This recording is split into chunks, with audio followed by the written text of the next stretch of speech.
In 2015, Compile Heart and Idea Factory released Omega Quintet on the PlayStation 4 in North America. Venturing from the warm familiarity of the handheld market they know and love, this game was developed from the ground up to be on home console. At the time of its release, this was the first exclusive JRPG I seen on the PlayStation 4, and so I bought it immediately, then proceeded to not play it until now. Since its release, it has also seen a release on Windows platforms, though it took nearly 3 additional years to arrive there. We're looking at the PS4 version today, playing through a base model PS4. So, after putting the game off for so long, was it actually worth picking up and getting into? Well, Omega Quintet is a hybrid idle sim and turn-based RPG. Though this may sound original to some, the genre combination was incredibly popular at the time of its release, and stagnation was starting to feel apparent.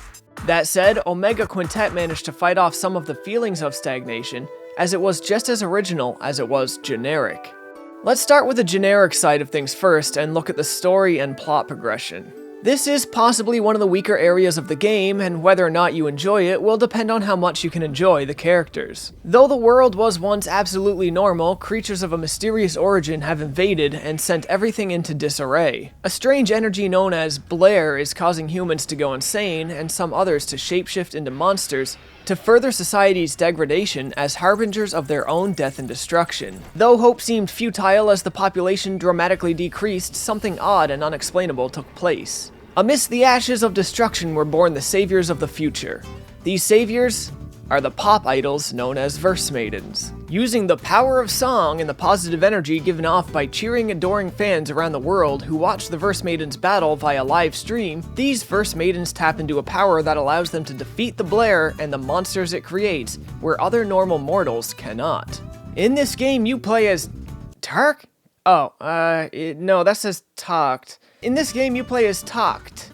Takt? Takt is the best friend of the real main character, Atoha, and basically only exists as a pair of eyes to observe the story through. Atoha has dreams to become a verse maiden, and one day in a moment of peril, as if by divine providence, she taps into the power of a verse maiden, allowing her to save herself and Takt, as well as a struggling verse maiden who showed up on the scene with intent to save them both. Following the discovery of her power, Atoha is taken in by an organization and told she will undergo training to replace another verse maiden who is set to retire. From here on out, Atoha must train, make her presence known, gain adoring fans, and work with the 4 other verse maidens who make up the titular quintet, and fight off the Blair in hopes to find a way to stop it once and for all. Most plot developments from here on out are quite inconsequential, and the vast majority of the missions are more or less meaningless to the overall plot.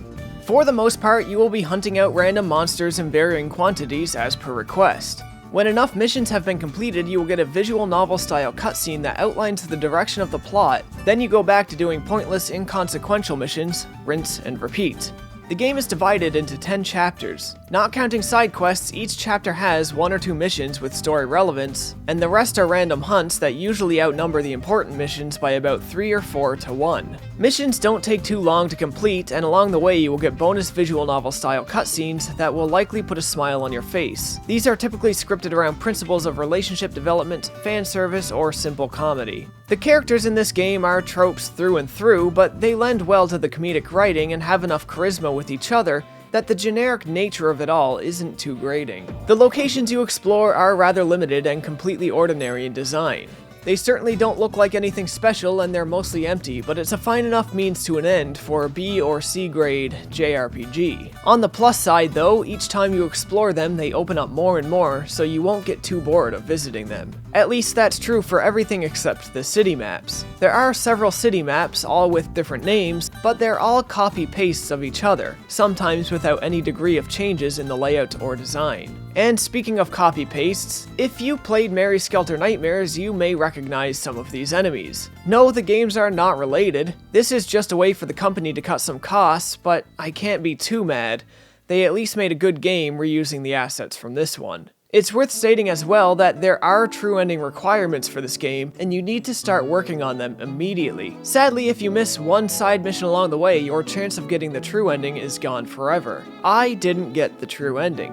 The true ending is tied to the side missions you do for the townsfolk. And like an idiot, I didn't realize until chapter 2 that the missions you pick up in town were different than the ones you get in the office. Don't do what I done, cause the original ending is pretty damn lame. As lame as that is, it's far from the worst offender in terms of plot progression. There's an issue I see happening a lot in games lately, and I would really prefer if it just came to a full stop. Ni no Kuni 2 done it with its town building, Xenoblade 2 done it with its blades and field checks, and this game does it as well. Main story progression is stonewalled behind content that is largely acknowledged as optional by the game. Similar to Xenoblade Chronicles 2, this involves field skills. While exploring maps, different members of your party have different field skills that utilize the environment to progress to new areas. But if your field skill level isn't high enough, you simply can't progress. Main story content is locked behind these field skills, and upgrading field skills is locked behind optional content. To level up your field skills, you must complete specific optional quests from the townsfolk. To make those quests appear, you're going to spend a huge chunk of time in the optional training area. It doesn't sound like a massive investment, but the amount of times this stonewalls your progression is egregious, and the practice, as far as I'm concerned, is inexcusable. Once optional content is required to finish the main story, it ceases being optional content and instead becomes artificial padding. Where most of this game is trivial, meaningless quests between the 1 or 2 important quests each chapter, you can expect 80% of the gameplay, if not more, is padding. In a 45 to 60 hour game, this tends to get really boring after a while. But on that note, it really didn't start off feeling boring or aggravating in the slightest. In fact, I felt the game was quite promising at the start. It wasn't until chapter 5 or 6 I started feeling my progression was reduced to a crawl. Before that, the simple premise, some nice 2D art, decent music, and a really in-depth battle system had me intrigued immediately. Now, I said earlier that this game is just as unique as it is generic. Clearly, there's nothing unique about the story or even its premise. So maybe the unique aspects lie in its in-depth battle system. I'm going to try to take you through this battle system in as timely a fashion as I can manage. Future Tarks, what's up? How did I do? You done about as good as I expected. That bad, huh? Leave it to Compile Heart to thwart all expectations when it comes to budget JRPGs. They rarely seem to fail on this front. Though their games are cheap in almost every measure of the term, they always seem to go above and beyond when crafting their battle systems. This battle system is no exception. First off, battle takes place by approaching enemies on dungeon maps and happens on a screen separate from the map you run around in. How you approach the enemy changes how battle begins. Hitting them first will allow you 1 additional round of turns before they get to go, and vice versa if you get taken by surprise. When in battle, your characters and enemies are positioned in rows, with the exception of Tarks. Though Tarks isn't a Verse Maiden, he can still provide backup to Verse Maidens through timed defenses and chain attacks, but only so long as he has action points left in reserve. The distance between you and the enemy will change the effectiveness of your attacks. Different attacks will have different area of effect shapes, so some degree of emphasis is put on making smart casting choices. Knockback effects can change an enemy's position on the field and help lump them together for maximum damage. You'll want to find ways to target enemies in groups, as the enemy mobs you encounter aren't just limited to 2 or 3 like in many other games. Coming up against 8 enemies at once is pretty normal, and their health pools are anything but small. Down here we see our basic meters for health and special attacks, but beneath this we see our action points. Every time your turn comes around, this number determines how many actions you can take before your turn ends. This number starts small, but by the end you'll be choosing around 10 moves in a row. These can be mixed and matched, 10 attacks, 10 special attacks, 10 items, maybe 3 1/3 of each. Oh, that was a joke, by the way. You can't really cast 1/3 of a move. Whatever, the choice is yours. Being able to take so many actions on one turn seems like it might make you overpowered, but it really doesn't. The game, while a little on the easy side, is relatively well balanced on standard difficulty. For the most part, I was able to skate by, but around chapter 8 the difficulty began to ramp up, and I found myself having to be much more conscientious of my decisions in battle. On the right hand side of the screen we see the turn order as determined by speed stats and the moves you decide to use. Alongside that, we have another meter you might be familiar with if you played any of the Legend of Heroes games in the past 10 years. This second meter has randomized status effects. This meter cannot be rearranged, so try to use your turns to rearrange the turn order so that the good effects land on your turn. Attacks are divided into 4 categories. Basic attacks. These are exactly as they sound. Energy skills. These are elemental-based magic attacks that cost SP to use. Mic skills. The weapons in these games are referred to as mics, and mic skills are weapon-based attacks that also cost SP to use. Though you can learn mic skills for any weapon class, you can only use the ones that relate to the weapon you have equipped. Change skills. These are special large moves that combine the moves of your party members. These require a massive amount of SP to use and can only be cast when in harmonics mode. And speaking of modes, there are 3 of them. Standard mode allows you to cast regular attacks, mic skills, and energy skills. But if Tarks has enough action points and your characters all have turns right after each other, you can activate harmonics mode. Harmonics mode allows you to choose all of your moves for all of your girls on a single turn, allowing them to combine their moves for maximum effect. If you have 5 characters with 5 action points each when you're going into harmonics mode, you can choose up to 25 attacks before the turn ends. And the third mode is known as live concert mode. In the bottom right we have the volt gauge. This can be charged up to 5 times, and you can exchange that charge to enter live concert mode or cast S-tier mic skills. Live concert mode has different levels depending on how high you charge your voltage meter. When you choose to enter live concert mode, you select a song to perform. Songs vary in length and effect. Effects are generally buffs for your party members, and those buffs will last for as long as the songs do. You may have also noticed this purple meter down here. So yeah, I probably should have seen this coming. The words compile heart are a pretty dead giveaway. But I didn't realize it until I seen it for myself. This game has a clothing damage system, and it's pretty lewd. God damn! As you battle and take damage, your clothes will take damage as well. The more they break, the less effective your stats become in battle. Repairing and upgrading clothes when they're broken is not cheap either, so don't just go and let all your characters get their gear busted for fun. It'll come back to haunt you. There is a small equip menu in the game that honestly isn't used enough to give much time to. You won't be changing your gear very often. The real difference in character builds comes from the disc system. The disc system is our skill tree. As you level up, you gain points you can trade for new moves, upgrades, skills, and more. There's no getting around it though. This thing is a mess. The icons tell you very little, but if you spend your time here and pick your upgrades with a purpose, you can build a very strong party to battle with. There's more we can hit on in this combat system, such as overkill and chain attacks boosting XP rewards and such, but this is likely a good place to end it. As you can see, combat definitely gives you a lot to work with. And while generally easy, it's hard to say anything is truly overpowered. It just takes a bit for the game to hit the balance required, where you're using all of these mechanics with intent and purpose. Somehow, Compile Heart always manages to put an insane amount of depth in their combat system, though sadly the rest of the game around the combat doesn't support the adventure as well as it should. So now that those 2 big things are out of the way, let's take a look at some technical aspects. Visually, well, you can see it for yourself.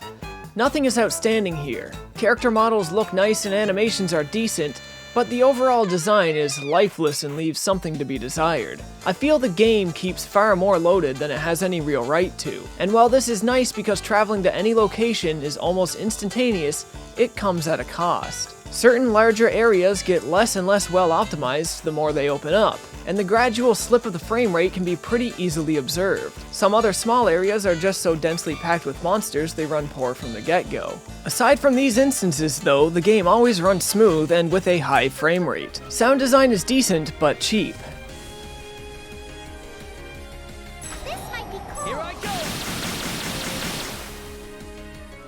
The music, on the other hand, really has some shining moments, as it should. I'd give a demonstration of some of the J-pop songs that really raise the soundtrack up, but they are all established songs and I don't want a copyright strike. The game also offers some good incentives for New Game Plus and even has this weird music video making minigame with far more depth than it deserves, as well as compatibility with PlayStation Move controllers. Best part of this music video making minigame is that you can put it all on a green screen. The worst part is that the game never got popular enough for this to reach its true meme potential, and I'm too old to kickstart it. I mean, I can try. Gangnam Style's still a funny thing, right? Let's try this scene from I Am Legend instead.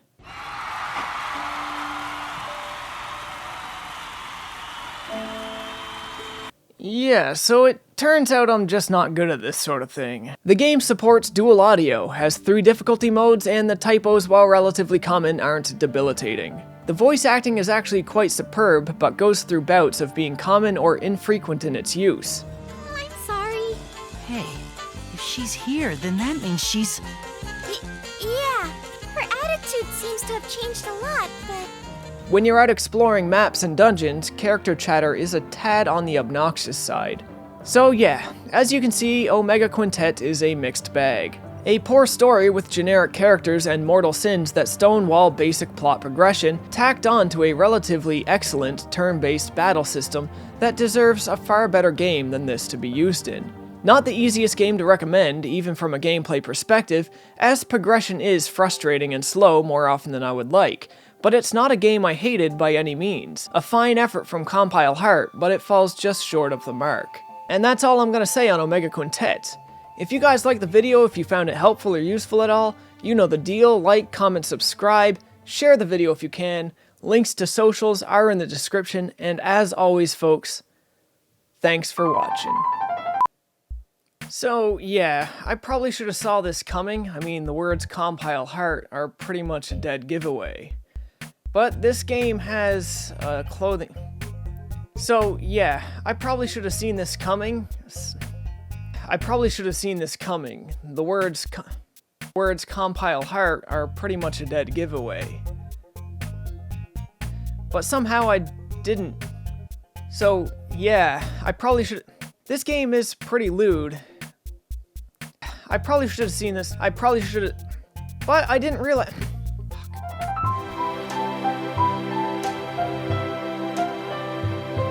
This video and others like it are made possible by the fine folks at Patreon. If you want to support the content I make and get early access to all my new videos, you can do so for only $1 a month.